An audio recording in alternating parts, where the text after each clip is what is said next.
نحمدہ و نصلی علی رسول الکریم اما بعد اعوذ باللہ من الشیطان الرجیم بسم اللہ الرحمن الرحیم واقسموا باللہ جہد ایمانہم لئن جاءہم نذیر یکونن اہدی من احدی الامم فلما جاءہم نذیر ما زادہم الا نفورا استکبارا فی الارض ومکر السیئ ولا یحیق المکر السیئ الا بأہلہ فہل ینظرون الا سنت الاولین فلن تجد لسنت اللہ تبدیلا ولن تجد لسنت اللہ تحویلا اولم یسیروا فی الارض فینظروا کیف کان عاقبۃ الذین من قبلہم وَكَانُوا أَشَدَّ مِنْهُمْ قُوَّةً وَمَا كَانَ اللَّهُ لِيُعْجِزَهُ مِنْ شَيْءٍ فِي السَّمَاوَاتِ وَلَا فِي الْأَرْضِ إِنَّهُ كَانَ عَلِيمًا قَدِيرًا وَلَوْ يُؤَاخِذُ اللَّهُ النَّاسَ بِمَا كَسَبُوا مَا تَرَكَ عَلَى ظَهْرِهَا مِنْ دَابَّةٍ وَلَكِنْ يُؤَخِّرُهُمْ إِلَى أَجَلٍ مُّسَمًّى وَإِذَا جَاءَ اجلہم فإن اللہ کان بعبادہ بصیرا۔ ابھی آپ نے سورہ فاطر کی آیت 42 سے 45 کی تلاوت سماعت فرمائی۔ ان آیتوں کا ترجمہ اور تفسیر اس طرح ہے: وَأَقْسَمُوا بِاللَّهِ جَهْدَ أَيْمَانِهِمْ لَئِنْ جَاءَهُمْ نَذِيرٌ لَيَكُونُنَّ أَهْدَىٰ مِنْ إِحْدَىٰ الْأُمَمِ فَلَمَّا جَاءَهُمْ نَذِيرٌ مَّا زَادَهُمْ إِلَّا نُفُورًا۔ آیت 42۔ نستکبارا فی الارض ومکر السیئ ولا یحیق المکر السیئ الا بأہلہ فہل ینظرون الا سنت الاولین فلن تجد لسنت اللہ تبدیلا ولن تجد لسنت اللہ تحویلا۔ آیت 43۔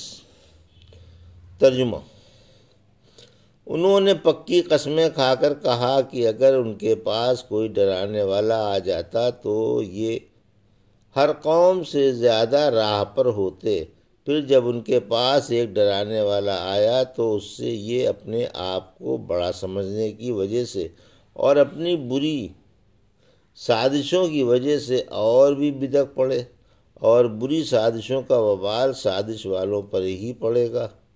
اب انہیں پہلے لوگوں کے دستور ہی کا انتظار ہے، تم کبھی اللہ کا دستور بدلنے والا نہ پاؤ گے اور نہ کبھی اللہ کے دستور میں رد و بدل دیکھو گے۔ یہ تھا ترجمہ سورہ فاطر کی آیت 42-43 کا تفسیر۔ آیت 42 اور 43۔ رسول کے متمنی رسول کو ٹھکرانے لگے۔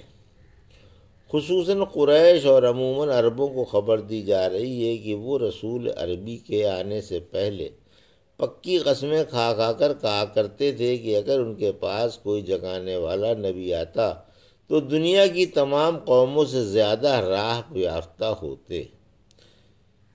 سورہ انعام کی آیت 156-57 نے فرمایا، کہیں تم یہ نہ کہو کہ کتاب تو ہم سے پہلے امت پر اتاری گئی تھی اور ہم تو اس کے پڑھنے پڑھانے سے بے خبر تھے، یا یہ نہ کہو کہ اگر ہم پر کتاب اترتی تو ہم ان سے زیادہ راہ پر ہوتے۔ اب تو تمہارے رب کی طرف سے تمہارے پاس معجزہ اور ہدایت و رحمت آ گئی، لہذا اس سے بڑھ کر اور کون ظالم ہوگا جو اللہ کی آیتوں کو جھٹلائے اور ان سے لوگوں کو روکے۔ سورہ نمل کی آیت 167 سے 170 میں فرمایا، وہ یہ کہا کرتے تھے کہ اگر ہمارے پاس پہلے لوگوں کے عبرتناک واقعات ہوتے تو ہم اللہ تعالیٰ کے مخلص بندے بن جاتے، مگر اس کے آ جانے کے بعد انہوں نے اسے نہ مانا، ان قریب انہیں اس کا نتیجہ معلوم ہو جائے گا۔ پھر فرمایا، پھر جب ان کے پاس ڈرانے والا آ گیا، یعنی محمد رسول اللہ صلی اللہ علیہ وسلم قرآن عظیم لے کر آ گئے، تو ان کا کفر اور تیز ہو گیا اور کفر در کفر میں مبتلا ہو گئے۔ ایک تو انہوں نے اللہ کی آیتوں کی پیروی سے اپنے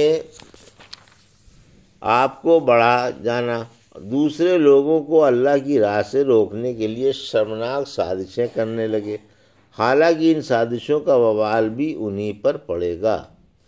پھر فرمایا، انہیں تو پہلی قوموں جیسے عذاب کا انتظار ہے کہ جس طرح پہلی قوموں نے رسولوں کو جھٹلا کر ان کی دعوت کی مخالفت کی، پھر ان پر عذاب آیا، اسی طرح ان میں عذاب آ جائے گا۔ پھر جب ان کا وہی حال ہے جو پہلوں کا تھا تو عذاب ضرور آئے گا، کیونکہ اللہ کا دستور تو بدلنے والا نہیں اور نہ اس میں کبھی ترمیم و تنسیخ ہوتی ہے۔ اس کا جھٹلانے والوں کے لیے یہ اٹل قانون ہے کہ ان پر عذاب بھیج دیا جائے۔ سورہ رعد کی آیت 11 میں فرمایا، جب اللہ کسی قوم کو برائی پہنچانا چاہے تو اس برائی کو کوئی ٹالنے والا نہیں۔ اللہ کے عذاب کو نہ کوئی ٹال سکتا ہے اور نہ اسے کوئی ہرا سکتا ہے۔ اولم یسیروا فی الارض فینظروا کیف کان عاقبۃ الذین من قبلہم وکانوا اشد منہم قوۃ وما کان اللہ لیعجزہ من شیء فی السماوات ولا فی الارض انہ کان علیما قدیرا۔ آیت 44۔ وَلَوْ يُؤْخِذُ اللَّهُ النَّاسَ بِمَا كَسَبُوا مَا تَرَكَ عَلَى ظَهْرِهَا مِن دَابَّةٍ وَلَكِنْ يُؤَخِّرُهُمْ إِلَىٰ أَجَلٍ مُّسَمًّى فَإِذَا جَاءَ أَجَلُهُمْ فَإِنَّ اللَّهَ كَانَ بِعِبَادِهِ بَصِيرًا۔ آیت 45۔ ترجمہ۔ کیا انہوں نے اس زمین پر چل پھر کر دیکھا نہیں کہ ان سے پہلوں کا کیسا برا انجام ہوا، حالانکہ وہ ان سے زیادہ طاقت رکھور تھے۔ اللہ کی ایسی شان نہیں کہ آسمان و زمین کی کوئی چیز اسے عاجز کر دے، واقعی وہ بڑا جاننے والا اور بڑی قدرت والا ہے۔ اور اگر اللہ لوگوں کو ان کی کمائیوں پر پکڑ لیتا تو روئے زمین پر کوئی چلنے پھرنے والا نہیں بچ سکتا تھا، مگر وہ تو ایک مقررہ مدت تک انہیں ڈھیل دے دیتا ہے، پھر جب ان کی مقررہ مدت آ پہنچے گی تو اللہ کے بندے سب کے سب اس کی نگاہ میں ہیں۔ یہ تھا ترجمہ آیت 44 اور 45 کا۔ تفسیر۔ آیت 44۔ تکذیب انبیاء کا برا انجام یاد رکھو۔ حق تعالیٰ اپنے نبی کو ہدایت فرما رہا ہے کہ آپ ان جھٹلانے والوں سے فرما دیں کہ ذرا روئے زمین پر چل پھر کر دیکھو کہ ان قوموں کا کیا برا انجام ہوا جو رسولوں کو جھٹلایا کرتی تھیں، اللہ نے انہیں کس طرح ہلاک کر دیا۔ کافروں کے لیے ان جیسے آج بھی عذاب تیار رکھے ہیں۔ ان کے گھر ویران و اجاڑ پڑے ہیں، ان کے عیش و آرام چھین لیے گئے، ان کی طاقتیں سلب کر لی گئیں، ان کی اکثریت ختم کر دی گئی اور ان کے اسلحے برباد کر دیے گئے۔ جب ان پر اللہ کا عذاب آیا تو نہ ہیرے جواہرات کے خزانے ان کے کام آئے اور نہ جانثار اولاد ہی نے انہیں بچایا۔ اللہ کی بڑی زبردست طاقت ہے، جب وہ کسی چیز کے کرنے کا ارادہ فرما لیتا ہے تو کائنات کی کوئی طاقت اسے نہیں ہرا سکتی۔ وہ تمام کائنات کو جانتا ہے اور سب پر قادر ہے۔ آیت 45۔ فوراً نہ پکڑنے کی حکمت۔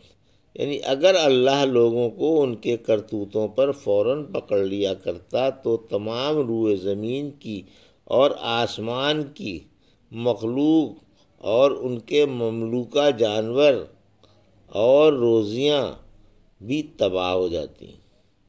ابن مسعود رضی اللہ عنہ فرماتے ہیں انسان کے گناہوں سے بلوں میں کیڑے مکوڑے کو بھی عذاب میں مبتلا ہونا پڑتا ہے۔ پھر آپ نے یہ آیت پڑھ کر سنائی۔ الحمدللہ سورہ فاطر کی تفسیر ختم ہوئی۔ اللہ قبول فرما کر آخرت کی بہاروں کا ذریعہ بنائے، آمین۔ ابھی آپ نے سورہ فاطر کی آیت 42 سے 45 کا ترجمہ اور تفسیر سماعت فرمائی۔ بارک اللہ لی و لکم فی القرآن ونفعنی وایاکم برعایۃ الذکر الحکیم۔